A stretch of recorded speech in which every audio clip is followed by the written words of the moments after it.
Today we have a treat. We have my registered dietitian, Anna, with us, and we're going to talk about how juicing can help constipation. And I know that some of you guys have been following my journey with the pelvic floor dysfunction and IBS-C, and I'm always mentioning my dietitian in my videos. So I was so happy that Anna agreed to do a video with me and to help educate everybody about the power of juicing. Because let me tell you, when she first told me to start juicing, I didn't quite follow her advice right away, and I should have. It is quite magical, and I just want to help you guys understand the power of juicing. And I have a bunch of questions ready for Anna, and so she is going to give us some information that might be new to you. So thank you for joining me, Anna. Thanks so much for having me. You're very welcome, and I appreciate you being here. This is actually my first interview, so I'm honored, and I'm so excited to get a chance to connect with your community. thank you. People that subscribe to this channel, they are really looking for a lot of answers. A lot of people are connecting to my particular issue, which is what brought me to you. So Anna, before we get started with talking about juicing and constipation, I wanted to let people in on who you are, where you're from, the company you work for. So can you tell me a little bit about that and what led you to this awesome field of dietetics?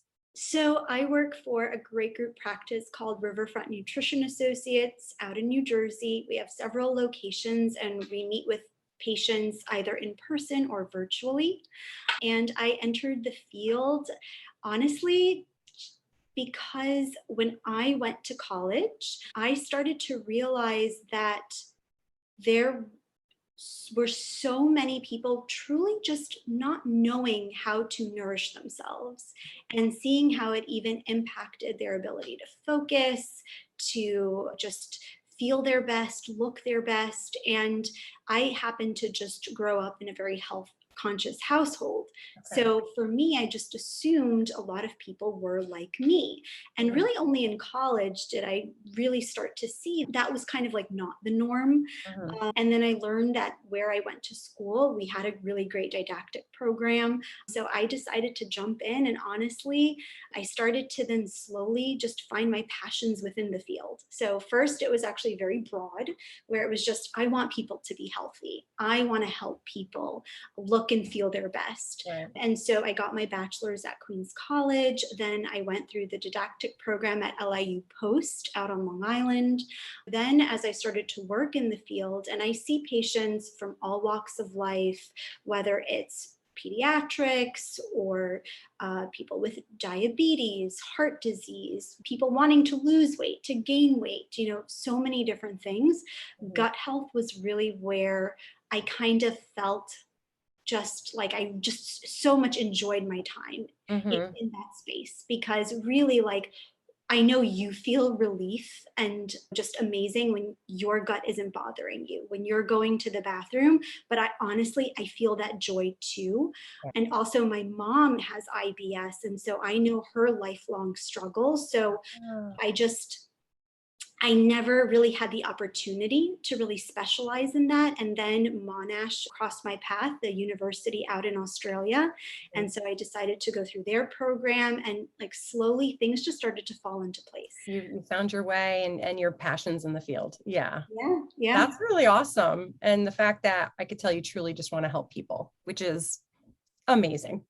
You've helped me. It's super satisfying. I mean, I'm happy to help in any way, but really when it's some kind of like a symptom, something that really gets in the way of quality of life, for me, there's nothing better, to hear that someone was able to go out or to vacation, travel without that anxiety or fear. That to me is like, wow, I feel so good doing that. You're improving people's quality of life, and that is just amazing. And I am so thankful that I found you. I think I just Googled you guys and found you. So I'm so glad to hear. So I came to you telling you that I had chronic constipation issues, and I wanted to explore food. And you thought that was a rather good idea. I was kind of advised that it wasn't really necessary, but I just decided for myself, I'd like to look into it. So I came to you and said, I would like to start the low FODMAP diet. And, I had read and heard that working with a dietitian is the way to go because it's rather complicated. And during the time that you were helping me out with the low FODMAP diet, you talked about juicing. And I was like, oh, okay. Like I make smoothies, but I think I tried juicing a very long time ago, like 10 years ago. That actually leads me to my first question is, why did you suggest that I should start juicing to help relieve my constipation? Because in my brain, because I'm not well versed in this, I'm thinking when you make a smoothie, you're putting like the whole fruit in there with the skin, with all that extra fiber. I'm thinking like the more the better. And in my mind, when you juice, you're kind of leaving behind like a lot of the roughage. So, I was naturally a little confused. So can you maybe enlighten us on why juicing is so good for helping to produce a bowel movement? Yeah, really good question. And honestly, juicing isn't necessarily better. It does depend because you're spot on. Keeping and retaining that fiber, having the entire fruit and vegetable in its entirety can be incredibly helpful. Smoothies do help people produce a bowel movement. But in some cases, juicing really does create magic. And the reason for this is because fruits and vegetables, they have a variety of different fibers. So they're soluble and insoluble fiber. And these two fibers, they do kind of different things. So the insoluble is more so in the outer portion, the skin part of the fruit and vegetable. The soluble fiber is the skinless part.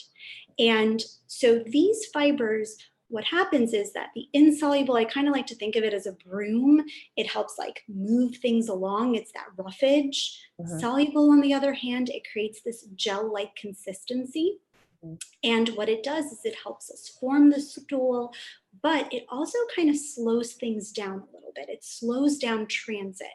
So in some cases, that can actually make it a little bit harder for us to go. Like we're not getting that extra push.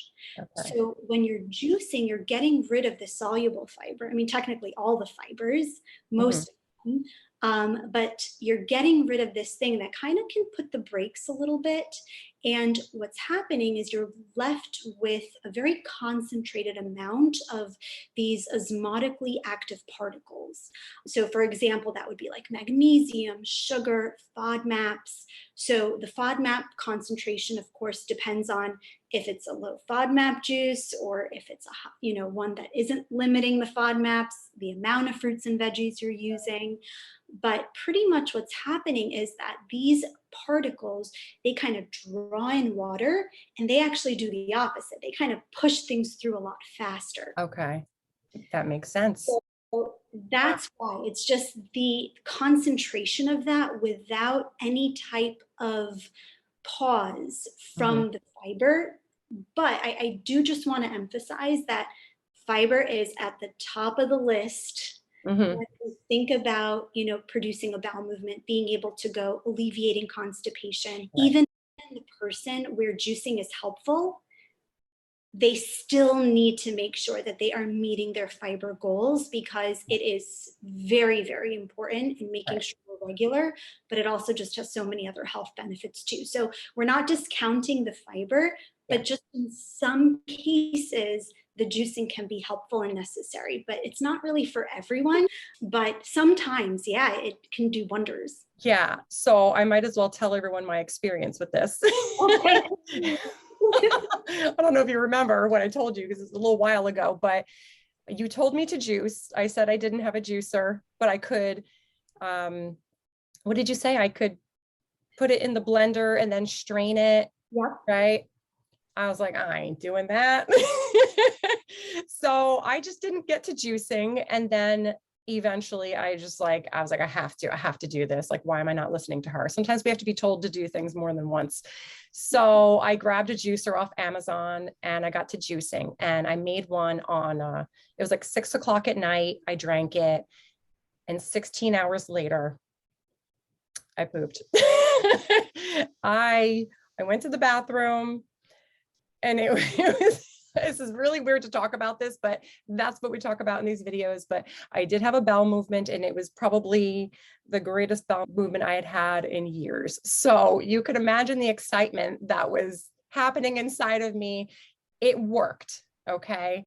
When you told me, I literally did a little happy dance on my, I was so happy for you.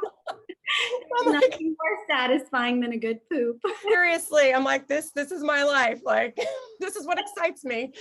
So, but I was just so happy. I was like, this is crazy. And you could imagine that I'm like telling all my constipated friends that they need to start juicing.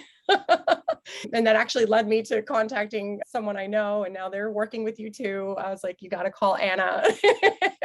So, but that's what happened. And then I did continue to juice. I was doing it pretty frequently, like almost every day. And then you had told me to maybe not do it as often. I was of course thinking, oh my gosh, I'm going to go to the bathroom like this every single day. This is amazing. But, I wasn't like going to the bathroom like that every day. That kind of leads me to my next question is, how often do you recommend someone juice who has these constipation issues? Now, me, in my case, I have the pelvic floor dysfunction. I have IBS-C. I have diastasis recti. Like, we even said, we don't know what came first. I don't know what came first. Did I have IBS for my whole life and I didn't know it? Because I've lived my whole life bloated, but the constipation started after children. So I was juicing for almost every single day. And then I told you, I'm like, I'm not going to the bathroom every single day, but I'm going more than I normally do. But what would you recommend to somebody who has chronic constipation issues, probably due to, everyone has a different reason for being constipated? How often should someone do this? Yeah, so it's totally okay to juice every day. I definitely wouldn't recommend juicing more than once a day. So Okay. definitely limiting to just one in a day. But a lot of it actually is just finding your groove and your sweet spot. So for some people, they feel more satisfaction by maybe juicing every other day, every couple of days. Others are totally happy and, see a noticeable difference doing it every single day. But the thing is that while it's very helpful in producing a bowel movement and kind of stimulating things to kind of start working, the thing that we also need to keep in mind is what is our normal in terms of frequency. So Yeah. like constipation really is only defined, when we're going fewer than 3 times a week.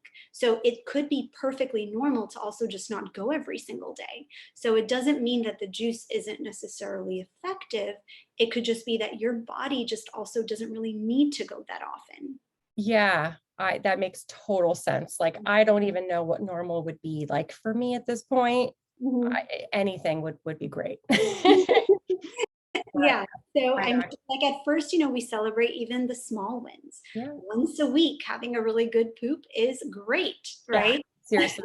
Yeah. I mean, I had years where like nothing was happening unless I took a laxative, like I feel that I am, in conjunction, low FODMAPing, juicing, pelvic floor physical therapy. I feel like I'm definitely improving.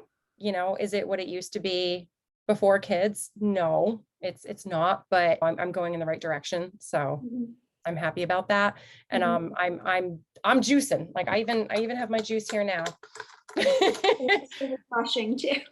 It's very good. We will talk about what's in that soon because it's what you told me to do. My next question is there a specific time of day that juicing would be most beneficial? And do you recommend like drinking the juice with a meal, or should it be like separate from food just to produce like the best results? Like, what do you think? Mhm.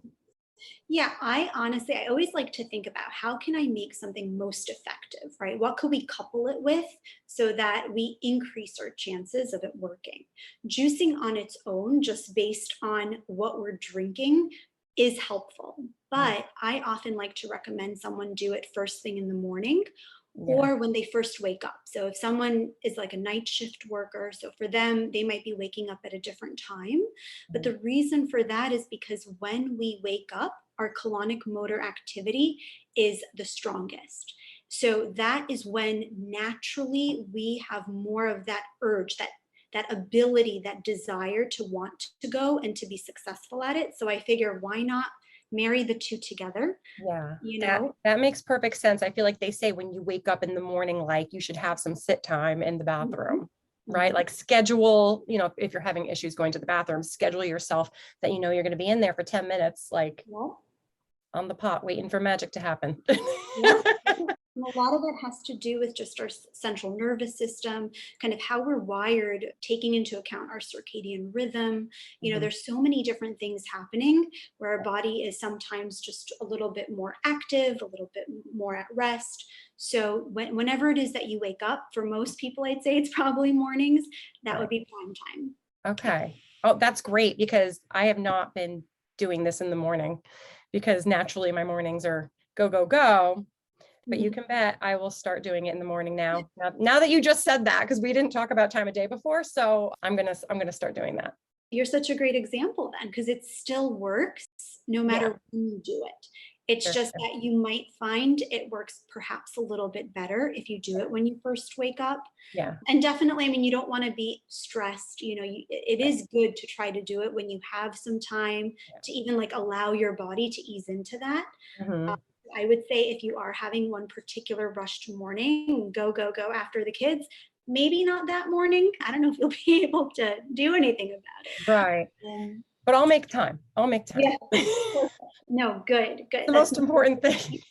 It's so important. yeah. I'm Oh, always like, I don't need anything in life just to poop. mhm. I love it. And it should be a big, big priority. I love that. Yeah. And then just to answer your question about whether you should have it with food or not, I recommend doing it without just because, the beauty of the juice is that we stripped away that fiber.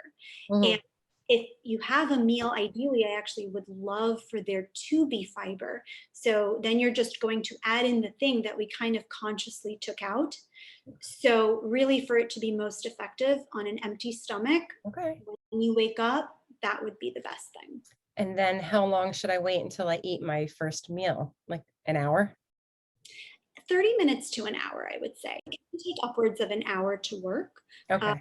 Sometimes, like someone, when they first juice that first one and they're really backed up, I mean, halfway through the juice or the minute they take their last sip, they might be like, oh God, wow, I think I feel something. I got to go. Right. But it can take 30 minutes, 45 minutes, or even an hour to work. Okay. Okay. This is really good advice. Thank you so much. I think people are going to be buying juicers after they see this video if they don't already have one. Um, and which segues into another question I had wanted to ask you. Do you have any particular juicers that you recommend to your clients that you know of? I could put the link below. What would you Yes, recommend? yes. Hold on, I wrote it down so I didn't forget the name. Okay.